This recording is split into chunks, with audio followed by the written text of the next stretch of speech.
অপরাজিকা বেদরূপপ্রাণা মাতাজির প্রবন্ধ কেশবধৃত রামকৃষ্ণ রূপ থেকে নির্বাচিত অংশ, পত্রিকার ২৯তম বর্ষ, তৃতীয় সংখ্যা।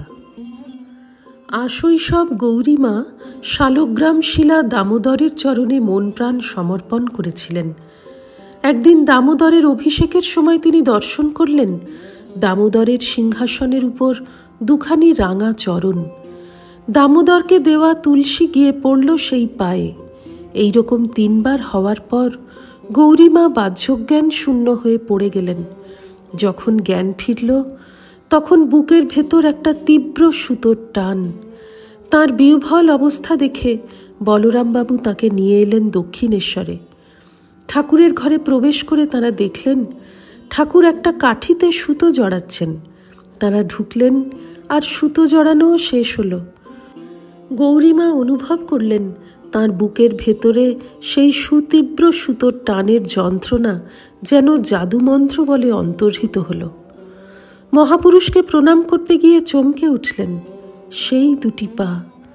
শ্রীরামকৃষ্ণ এবার গৌরীমাকে জিজ্ঞাসা করলেন, আমাকে তোর কি মনে হয়?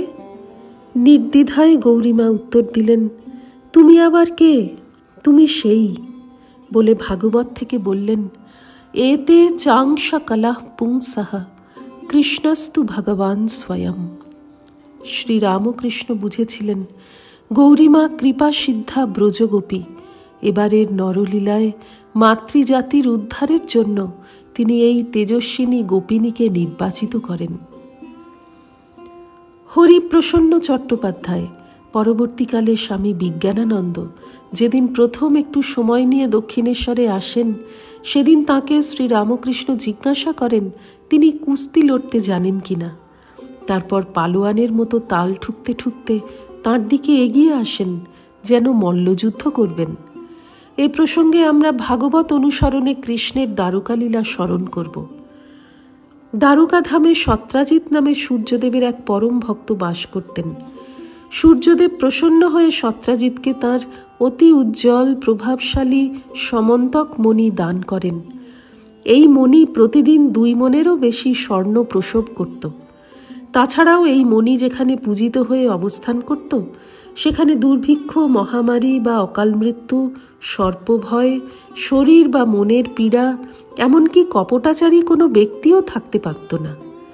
একবার ভগবান শ্রীকৃষ্ণের ইচ্ছা হলো ওই মণি তিনি বসুদেবের পিতা যদুরাজ উগ্রসেনকে দেবেন, কারণ তিনি মথুরা মণ্ডলের সবচেয়ে বড় নরপতি। তাঁর কাছে মণি থাকলে সমস্ত প্রজার কল্যাণ।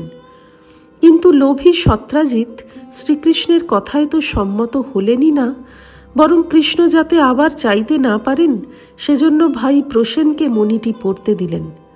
প্রসেন আবার পারিবারিক ঐশ্বর্য প্রদর্শনের জন্য সেই মণি কণ্ঠে ধারণ করে অশ্বারোহণে বনে মৃগয়া করতে গেলেন। বনে এক বিরাট সিংহ তাকে বধ করে মণিটি নিয়ে চলে যায়। ভালুকদের রাজা জাম্ববান এই সংবাদ পেয়ে সেই সিংহকে হত্যা করে মণিটি নিলেন এবং নিজের শিশুপুত্রকে খেলার জন্য দিলেন। ঋক্ষরাজ জাম্ববান শ্রী রামচন্দ্রকে রাবণ বধে বিশেষ সাহায্য ও সেবা করেছিলেন। শ্রীরামচন্দ্র তাঁর উপাস্য ও প্রভু। যথার্থ ভক্ত বলেই তিনি মহামূল্যবান সমন্তকমণিকেও তুচ্ছবোধে পুত্রের খেলার সামগ্রী করে দিয়েছিলেন। এদিকে সত্রাজিৎ প্রসেনকে না দেখতে পেয়ে বলে বেড়াতে লাগলেন, নিশ্চয়ই মণিলোভী কৃষ্ণের হাতে আমার ভাই নিহত হয়েছে।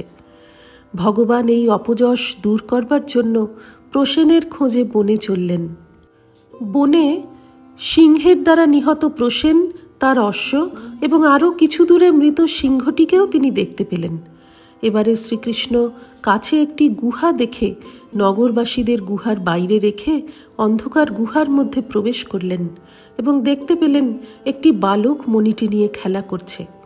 বালকের ধাত্রী শ্রীকৃষ্ণকে দেখে চিৎকার করে উঠল ভয়ে। সেই চিৎকার শুনে ক্রুদ্ধ জাম্ববান বেরিয়ে এলেন এবং 28 দিন ধরে কৃষ্ণের সঙ্গে যুদ্ধ করলেন। পরে শ্রীকৃষ্ণের কৃপায় তিনি বুঝতে পেরেছিলেন ইনি তাঁর প্রভু শ্রীরামচন্দ্র।